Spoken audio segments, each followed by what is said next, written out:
Mes amis, accrochez-vous. Parce que ce que nous allons explorer aujourd'hui pourrait bien changer la perception que vous avez de toute l'affaire Sean Diddy Combs. Depuis son incarcération, peu d'informations filtrent sur le quotidien de la star derrière les barreaux. Mais aujourd'hui, de nouvelles révélations ont émergé. Des révélations troublantes, contradictoires, et surtout, lourdes de sens à l'approche de son jugement final. Plusieurs sources proches du dossier nous rapportent que Diddy suivrait actuellement 2 programmes distincts, l'un de traitement contre les addictions, et l'autre orienté vers la gestion de la violence conjugale.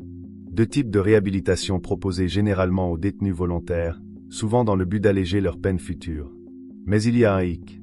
Ces informations ne sont pas encore officiellement confirmées, et des versions contradictoires circulent au sein même du système pénitentiaire. Certaines sources affirment qu'il aurait bel et bien intégré ces programmes. D'autres réfutent totalement l'information. Alors pourquoi ces incertitudes? Et surtout, pourquoi Diddy suivrait-il un traitement pour des faits dont il n'a techniquement pas été reconnu coupable? Souvenez-vous, lors du verdict tant attendu, Diddy a été déclaré non coupable des accusations les plus lourdes, notamment celles de violence physique, de coercition et de trafic sexuel sous le régime RICO. Autrement dit, aux yeux de la loi, il n'a pas été jugé responsable des actes de violence directe envers Cassie ou d'autres plaignantes. Cependant, il a bel et bien été condamné pour une infraction fédérale, avoir engagé et fait voyager des prostituées entre États et à l'international, ce qui constitue une violation de la très sérieuse loi Mann. C'est donc là que les choses deviennent complexes. 2 raisons possibles se dessinent, selon les experts juridiques. Diddy a réellement besoin d'aide.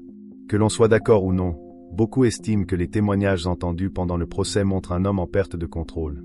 Instable, potentiellement dépendant, colérique. Même si le tribunal ne l'a pas condamné pour violence, l'image publique, elle, a été profondément écornée.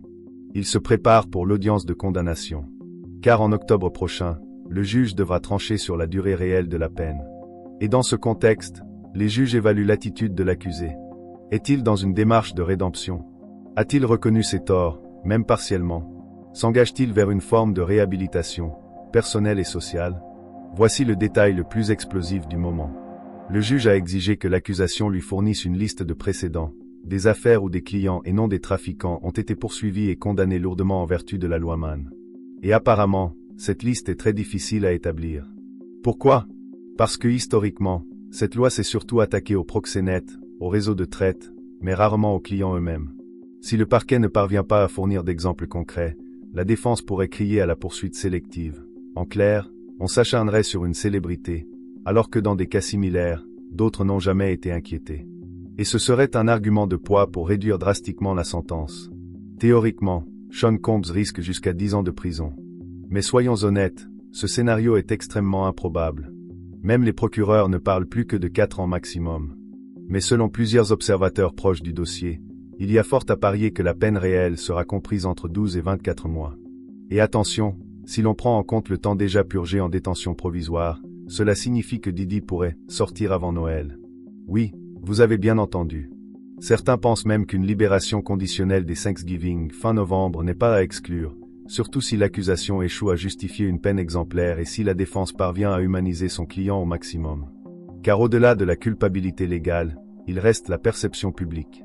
Diddy reste associé, dans l'imaginaire collectif, à une série de témoignages glaçants, de rumeurs persistantes, de vidéos troublantes, et de comportements jugés toxiques. Alors, même si la justice n'a pu le condamner pour certains faits, il est désormais dans une logique de rédemption narrative. Participer à des programmes de thérapie, ce n'est pas seulement pour le juge, c'est aussi pour l'opinion publique. La prochaine étape clé, c'est octobre 2025. Ce sera la date du jugement final sur la peine. Et à ce moment-là, 2 choses seront décisives. L'attitude de Diddy depuis sa détention.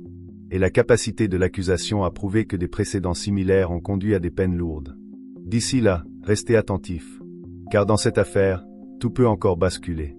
Diddy libre à Noël? C'est désormais une hypothèse très sérieuse.